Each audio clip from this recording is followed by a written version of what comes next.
Salam, dear students. Hope you all to be fine, healthy, and doing well. This is Education Afghanistan, and I'm Mansoor Wahdat, an English instructor there, the English instructor of AZ English and Pashto program at EA. Today is our A-42nd lesson, and we are going to start from our grammar part. سلام به همگی خوشمندم خوب و صحتمند باشین. دوستان عزیز، امروز درس 42 ماست از پروگرام AZ English and Pashto. ما پیشتر در درس‌های گذشته بحث کرده بودیم و بحث درباره تنس، سیمپل پرزنت تنس، پرزنت کنتینیوس تنس کرده بودیم. امروز یک تنس نو را بحث میکنیم که پرزنت پرفکت تنس برش میگه. پرزنت پرفکت تنس پرزنت معنی د حال، پرفکت معنی د کامل او تنس معنی د زمانه. عموما د پرزنت موږ په تیر درسونو کې داسې بحث کړی چې حال ته وایي، سمپل یا ساده ته ویلي، خو دغه زمانې سمپل نه دي ځکه دا کامل زمانې دي. څنګه زمانې دي؟ کامل زمانې دي. نو پرزنت د حال، پرفکت د کامل او تنس د څه معنی باندې راځي؟ د زمانې په معنی باندې راځي. نو حال کامل زمانې ته څه وایي؟ پرزنت پرفکت تنس ورته وایي.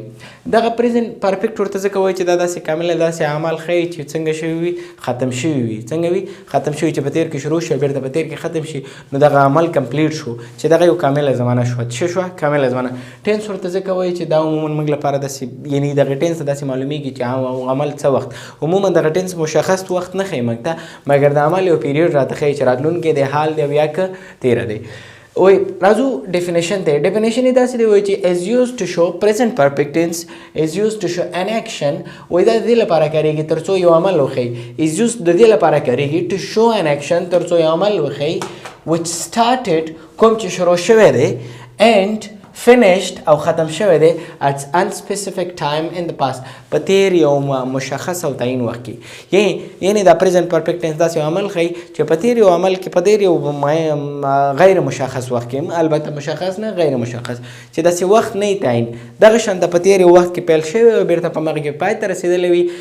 دغه هم د شروع هم د پیل مثلا دا وخت موږ ته نامعلوم وي او دغه عمل په تیر کې وي. دغه عمل د ښودلو لپاره موږ کم ټنس کارو؟ پرزنت پرفیکٹ ټنس کارو. مثلا ما یک عمل اجرا میکنم، مثلا ما مکتب میروم، مکتب میرم، رفتن شروع میشه، رفتن خلاص میشه. مثلا در گذشته مگه ما نمیفهمیم که یعنی رفتن چی وقت شروع شده و ما چی وقت رفتیم، چی وقت همین عمل انجام شده. یعنی درباره وقتش و تایم تعیینش نمیفهمیم. بعض ما present perfect tense و کار میکنم. تقریبا present perfect tense و simple past tense تقریبا عینی یوزیج داره، مگر فرق بین present perfect tense و simple past tense امیست که present perfect tense یک عمل نشان میده که وقتش نامعلوم میباشه، مگر simple past tense یک عمل نشان میده که وقتش نامعلوم نمیباشه و ما میتونیم وقتش را تعیین بسازیم، مگر در present perfect tense ما نمیتونیم. is used to show an action د دې لپاره کارېږي تر څو عمل وښیي started and finished at unspecific time in the past کوم چې هم شروع شوی هم ختم شوی په تیر یو نامعین یا نامعلوم وخت کې. مثلا احمد has written his homework. احمد خپل خط لیکلی دی. څنګه شوی دی؟ احمد خپل خط لیکلی دی. ګوري موږ نه پوهېږو چې دا خط یې څه وخت شروع کړی، څه وخت ختم کړی دی، مګر احمد خپل خط لیکلی دی، هومورک یې لیکلی دی. مثلا ګوري د عمل په تیر کې شروع شوی، راتلونکي شروع شوی، که تیر کې شروع شوی، لکه ښکاره معلومیږي چې په تیر کې شروع شوی دی، بیرته ختم شوی هم دی دا تیر کې، مګر موږ نه پوهېږو چې د عمل یعنی احمد د خپل هومورک څه شروع کړی او څه وخت پای ته رسولی دی. نو دغې وجې نه دغې ته پرزنت پرفیکټ ټنس وایي. ګوري احمد خط لیکلی دی. مثلا احمد has gone to school. احمد ښوونځي ته تللی دی. we had taught English. موږ انګلیسي تدریس کړې ده. لکه دغه ټول وختونه نامعلوم دي، مګر اکشنز چې دي دا څنګه دي؟ کمپلیټ دی یا پوره شوي دي. سټرکچرز جوړښتونه یعنې د دوی دغه جوړښت څنګه دی چې موږ څنګه کولی شو په دغه پرزنت پرفیکټ ټنس کې جملې جوړې کړو. موږ د سمپل پرزنت ټنس عموما سټرکچر د ساده ټنسونو سټرکچر دا و چې سبجیکټ پلس بیس فارم اف د ورب و. لکه سمپل پرزنت ټنس کې سبجیکټ پلس بیس فارم اف د ورب و. په پرزنت کنټینیوس ټنس کې موږ راوستو سبجیکټ پلس از ام آر پلس ورب آی ان جي، همداسې مې راوستلی و. دلته لکه د پرزنت پرفیکټ عموما پرفیکټ ټنسونه که موږ معلوموو، یعنې که تاسو یو ټنس نه پېژاندو چې دا پرفیکټ دی، کنټینیوس دی که سمپل دی، که چېرته ټو بي پلس ING راغلی نو پوه شو چې دا زمانه څه ده؟ کنټینیوس زمانه ده. همدارنګه که چېرته د ING به ورب وي، همدارنګه که چېرته to have plus third form of the verb راغلی نو تاسې پوه شئ چې دا زمانه څنګه ده پرفیکټ ده نو دغه پرفیکټ زمانه ده ګورئ دا to have دی دا have has د to have verb دی او third form of the verb د دې سره یو ځای کارېږي نو دغه یې وجې نه موږ دغه پوهېدلی شو چې دا کومه زمانه ده پرفیکټ زمانه ده لکه سټرکچر یې داسې دی چې عموما په زمانو کې موږ پازټیو مثبته جمله چې جوړو لومړي سرونو کې څنګه راځي سبجیکټ راځي سبجیکټ پلس have has یا به have راځي دا سلش معنا ده یا به یو راځي دا راځي مخکې چې کوم دی یا به وروسته راځي یعنی یا به have راځي یا به has راځي پلس third form of the verb plus complement ګوري اول به سبجیکټ راځي سبجیکټ مونږ ویلو کنه یو سبجیکټ پروناون دی چې I we you they he she it دی همدارنګه یو سبجیکټس دی مثلا احمد محمود فواد جواد چې دغه خپل د I we you they he she it هم په دغه کې څنګه دی شامل دی مثلا مونږ یو سبجیکټ راوړی دی دغه have چې دی دا د پلورل سبجیکټ لپاره راځي د I په شمول او has چې دا د سنګولر سبجیکټ لپاره راځي لکه څنګه چې مونږ په سمپل پریزنټ ټینس کې د ورب سره چې کله اس او اس اضافه کوو د کوم سبجیکټونو لپاره همدغه شان دلته هم کوم سبجیکټونو لپاره چې مثلا سنګولر یا په سمپل پریزنټ ټینس کې سره مونږ اس او اس ورب سره اضافه کوو هغه لپاره مونږ has کارو او کوم چې پلورل د I په شمول باندې هغه لپاره مونږ څه کارو have کارو نو I have gone to school زه ښوونځي ته تللی یم څه معنا زه ښوونځي ته تللی یم ګورئ دا سبجیکټ شو دا د have او has نه یو شو third form of the verb دا third form of the verb شو او to school څه شو کمپلیمنٹ شو په اخره کې ډاډ یا پیریډ مونږ لګو نو سبجیکټ پلس have has پلس third form of the verb پلس کمپلیمنٹ I have gone to school دغه یو مثلا پازټیو جمله شو چې موږ په پریزنت پرفیکټ ټینس کې جوړه کړه اوس که غواړو دغه جمله سوالیه کو موږ سوالیه جمله مثلا په پریزنت پرفیکټ ټینس کې جوړو نو دغه have او has کې چیرته جمله کې راغلی او د جملې سر ته راوړي څنګه وکي have سر ته راغلی یو بیا ورپسې چې راځي سبجیکټ راځي بیا ثird form of the راځي بیا کمپلیمنٹ راځي نو have I gone to school نو هماغه جمله ده ګوري همداسې فقط سر ته راغلی دی ګوري have I gone to school نو هماغه جمله په خپل حال باندې لیکل شوې ده دا سوالیه سټرکچر شو که منفي جوړو ما تاسو ته ویلي چې ایز مار په جمله کې وګورئ جملې سر ته راوړئ سوالیه وروسته ترې ناټ راوړئ منفي که چېرته have او has هم تاسو جمله کې وګورئ دا پرفیکټ ټینس دغه have has د جملې سر ته راوړئ جمله سوالیه کېږي لکه دا چې څنګه ده وروسته ته یو ناټ راوړئ نور هماغه جمله ولیکئ یعنې دلته ناټ دغه جمله منفي کېږي یعنې دا معنی چې I have gone to school ما به مکتب رفتیم ما به مکتب رفتم همداسې معنا نه لري صحیح ده څنګه لري ما به مکتب رفتیم داسې نه دی چې زه ښوونځي ته لاړم معنا دا چې زه ښوونځي ته تللی یم have I gone to school آیا زه ښوونځي ته تللی یم آیا ما به مکتب رفتیم I have not gone to school زه ښوونځي ته نه یم تللی یا زه ښوونځي ته تللی نه یم ما به مکتب نه رفتیم یا منفي سوالیه have I not gone to school آیا زه مکتب ته نه یم تللی نو دغه څلور سټرکچر او د پریزنت پرفیکټ ټینس لپاره چې دغه کې موږ to have plus third form of the verb کارو third form of the verb ورپکې کارېږي همدارنګه have has ورپکې کارېږي که چېرته مثلا تاسو وایئ چې دا has څنګه کارېږي has داسې کارېږي مثلا موږ په سمپل پریزنټ ټینس کې کله چې هی به د جملې سر ته راغلی بیا به go سره go به هم نه ویله goes به مې ویله ځکه چې سبجیکټ سنګولر او ورب عموما پلورلي د سنګولر سبجیکټ لپاره موږ ورب سنګولر کوو لکه ناون اصل کې سنګولر ښه کله چې سره اس اضافه کړي نو پلورل شي مګر ورب په اصل کې یعنی ورب د خودش مفرد می چی می باشه جمع می باشه مگر اگر می خواهم امی ورب را مفرد بسازیم بعضی اس و اس که اضافه میکنم مفرد میشه مثلا we go to school we خودش چی است جمع است go یعنی وی کی مثلا جمع استعمال شد باز گو هم جمع می باشه اگر بجای وی مثلا ما استعمال کنیم که هی یک مفرد فاعل است باز گو اس و ای اس میگیره کی خودش چی شوه مفرد شوه نو دا ورته مفرد کوي مثلا مونږ وایو دغلته د آی په ځای چی راوړو هی راوړو نو دغه ټول حب چی ته چینج کی هاس ته چینج کی نور هغه قاعده راځي چې په دغه باندې څه کیږي اپلای کیږي دا پریزنت پرفیکټ ټینس لومړنی یوزیج او دغه سټرکچر جوړښت همدارنګه پریزنت پرفیکټ ټینس د دې لپاره هم کاریږي ترڅو موږ ته څه وخی it also shows repeated actions in the past په تیر کې موږ ته تکراری اعمال وخی شرط وخی تکراری اعمال مثلا داسې اعمال چې هغه تکراری کیږي repeated action څه شي repeated action in the past راته وخی لکه مثلا د خودغي سره مونږ چې کارو اډوار په فریکوئنسي لکه once twice 3 times دا ور سره کارو په دغه وخت کې دا مونږ ته به ریپیټډ اکشن ان دا پاست خي مثلا مونږ وایو I have gone to United States twice زه دوزل امریکا متحده ایالات ته تللی یم څنګه کړی دي دوزل د امریکا متحده ایالات ته تللی یم ګوري دا اصل کې مشخص ټایم نه دی ښه مثلا دوزل دا لکه ټایم دی فقط د ډیوریشن ټایم نه مثلا چې څو ځل تللی ډیوریشن هم نه دا کانسیکوئنس چې څو ورتلې ستاسو ځلې خي مونږ ته وارونه ښیي. I have gone to United States. زه United States ته twice 2 ځلې تللی یم. 3 times 3 ځلې تللی یم. once یو وار تللی یم. یا I have done my homework once. ما خپل هومورک یو ځل کړی دی. نو دغې ته څه وایي؟ پریزنټ پرفیکټ ټینس وایي چې دا په تیر کې مثلا داسې عمل موږ ته ښیي چې په تیر کې شروع او بېرته په تیر کې پای ته رسېدلی دي.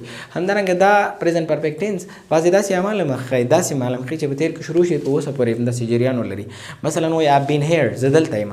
I have been subject دی have دی بیا been راغلی. been is MR لپاره is MR لپاره دا third form دی. نو I have been here ځان دلته یم. دا هم یو پرفیکټ ټینس دی. دا د سټیټ ښودلو لپاره کارېږي لکه څنګه چې سمپل پریزنټ ټینس ښیي. خو د دې معنا دا ده چې له مخکې نه تر اوسه پورې همدلته یم. Thank you. It was the first part of A-42nd lesson. بیا این کې بخش دوم برویم.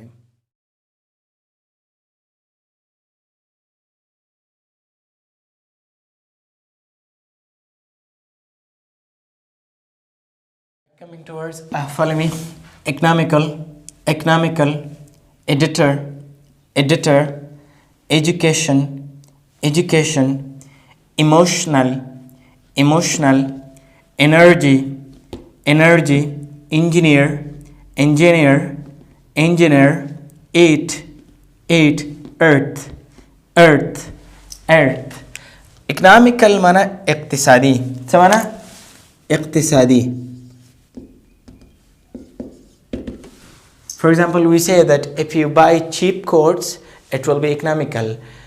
که چېرته ارزانه او کوټونه واخلي اقتصادي به پرېوځي. Editor یعنی ترمیم کوونکی.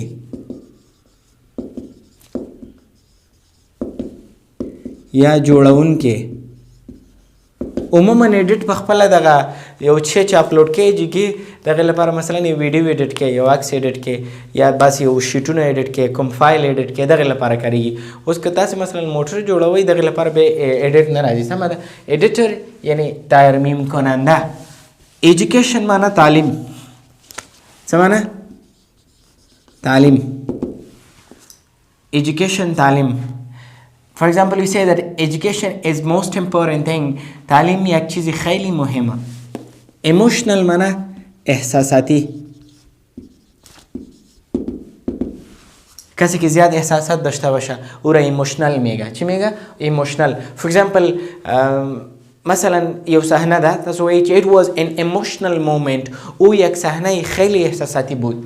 Energy माना ده انرژی. I have the energy to work hard. زه د انرژي لرم تر څو سخت کار وکم. Engineer माना engineer. څه معنا ده؟ engineer. For example, I want to become an engineer. من میخواهم در آینده چی شوم؟ یک انجینر شوم. Eat معنا ده خوړل یا خوردن. څه معنا ده؟ خوړل یا خوردن. I have not eaten the lunch. لکه ګوري په پریزنټ پرفیکټ ټینس موږ نن ویل په هغه کې مثلا موږ جمله جوړو. I سبجیکټ دی کنه have they eat به تھرډ فارم ته واړی. I have not eaten the lunch. ما ډوډۍ نه ده خوړلې. ما نه خوردیم. earth څنګه ویل کېږي؟ earth معنا د ځمکه. For example, human is the best creature of Allah in the world. د الله تعالی غوره مخلوق چې دی په دنیا کې هغه انسان دی. So economical, editor, education, emotional, energy, engineer, eat and earth. Thank you. Let's go to our another part.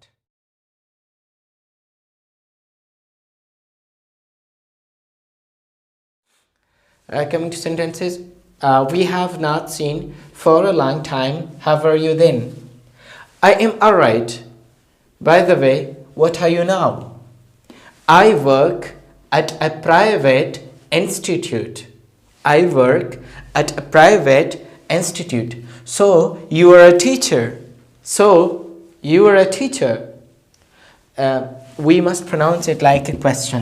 If you say that so you are a teacher, so you are a teacher, it's a positive sentence. But if you use your sound, for example, so you are a teacher, it comes like a question. No, principal. And what is your occupation? Same here. What about your fiancé? She's the dean. We have not seen for a long time. How are you? ما زیاد وقت ندیدیم.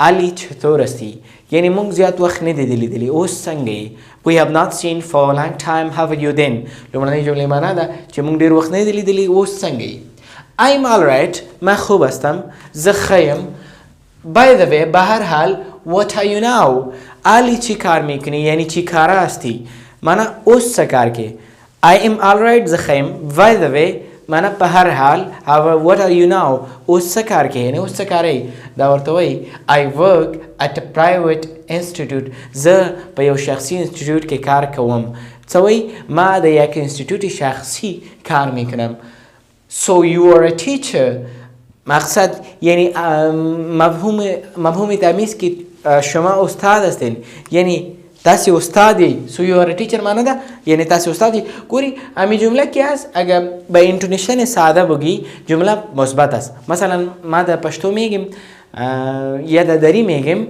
که آیا شما استاد هستین آیا شما استاد امی اصلا سوال است مگر بعضی وقتا ما جمله مثبت مثلا امی جمله است که شما استاد هستین یک جمله مثبت است ما من حیث سوال اینا میپرسیم مثلا ما میگیم شما استاد هستین یعنی شما استاد هستین امی یک جمله مثبت است اگر میخوایم امی جمله را مثلا با صدای خودم سوالیه بسازیم چطور میگیم آیا شما استاد هستین سوالیه شد همینطور در انگلیسی هم انتونیشن برش میگه انتونیشن برای with high pitch انتونیشن with low pitch so you are a teacher یعنی تاسی استاد هستی یعنی تاسی استاد هستی اگر تو نه پرنسپل مدیر یعنی مدیر یم یا سرمعلم and what is your occupation یعنی نه استاد نیمه ګوره نه کاما وخت د وخت په گرفته کیږي بیا پرنسپل معنا چې ما مدیر یم یا سرمعلم and what is your occupation او استاد څه دنده د occupation څه ته وایي دندې ته وظیفه ته دا ورته same here یعنی څنګه چې ته یې ما ته یم